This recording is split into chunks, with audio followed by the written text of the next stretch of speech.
अस्सलाम वालेकुम। Sargodha university official YouTube channel को पर आप सभी का वेलकम है। सरगोदा यूनिवर्सिटी की तमाम एजुकेशन की अपडेट लेने के लिए चैनल को लाजमी सब्सक्राइब करें। एमएससी के रूल के बारे में आप लोगों को अगेन समझाने लगा हूँ। उम्मीद है कि आप समझ जाओगे। स्टूडेंट, जितना आप लोग दूसरों से पूछ रहे हो, जितना आप इस व्हाट्सएप नंबर के ऊपर बार बार मैसेज करके पूछ रहे हो, आप लोग खुद इस चीज़ का अंदाज़ा कर सकते हो। आप लोगों को इतना कंफ्यूज होने की ज़रूरत ही नहीं है। आपको मैंने क्लियरली समझाया है रूल को। अगेन अब इस वीडियो में समझाने लगा हूँ। ठीक है, अगर आप लोग तैयारी करना चाहते हो, एडमिशन भेजना चाहते हो, तो ये व्हाट्सएप नंबर नज़र आ रहा है, इसके ऊपर आप कॉन्टैक्ट कर सकते हैं। बाकी कोई आपकी क्यूरी है तो आप यहाँ पे कमेंट सेक्शन में कमेंट करें, इंशाल्लाह मैं आप लोगों को रिप्लाई करूँगा। ठीक है, अब बात ये है कि नए जो स्टूडेंट हैं, फ्रेश स्टूडेंट जो है ना, वो कंफ्यूज हो रहे हैं। अगर उनको रूल का बताया जाता है, वो आगे से कहते हैं ऐसा क्यों है भाई। इसमें अब क्या चेंजेस हम कर सकते हैं? जो रूल बना है वो रूल फाइनल है। ठीक है, कोई स्टूडेंट ऐसा जिनको गाइड किया जाए, वो कहते हैं 1-2 माह का ही फर्क है, तो देखिए वो आप लोगों ने भेजना तो आप अपने रिस्क के ऊपर भेज लें। बाद में ऑब्जेक्शन आया तो फिर आप जब वो किसी और को जिम्मेदार ना ठहराइएगा।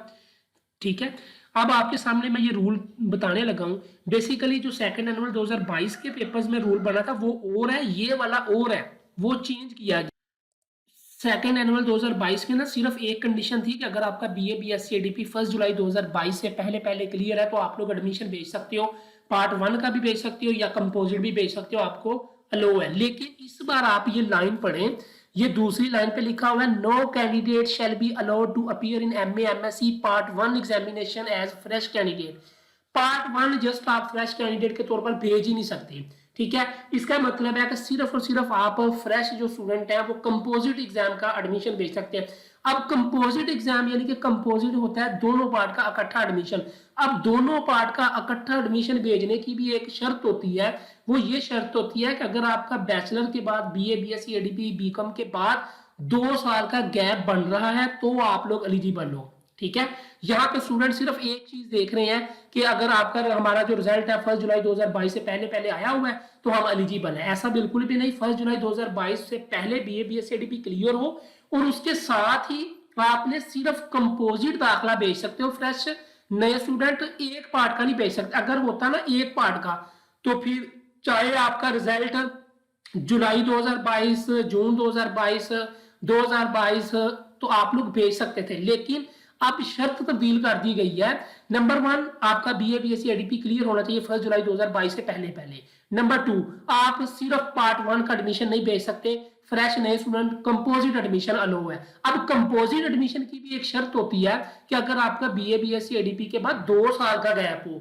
अब आपने काउंट करना है। फर्ज किया आप अपने बैचलर का रिजल्ट देखो, आप देखो कि किस मंथ किस डेट की लिखी हुई है आपके रिजल्ट कार्ड के ऊपर, फिर उस डेट से लेकर आप काउंट करो। आपने काउंट कहां से करना है? आपने इस डेट से काउंट नहीं करना जिस डेट से आपकी डिग्री शुरू हुई थी। लाइक किसी स्टूडेंट की डिग्री है 2020 से 2022 तक, तो आपने 2022 देखना। आपने जो रिजल्ट की डेट होती है ना, जिस डेट को आपका bachelor BA BSc ADP clear हो गया था, उस डेट से आगे आप देखो कि अगर आपके 2 साल का गैप बन रहा है तो आप लोग एमए एमएससी कंपोजिट दाखला भेज दो।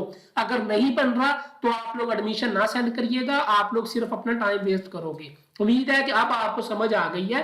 सिर्फ कंपोजिट एडमिशन जाएंगे फ्रेश कैंडिडेट के, और वो भी अगर आपका बैचलर के बाद 2 साल का गैप है।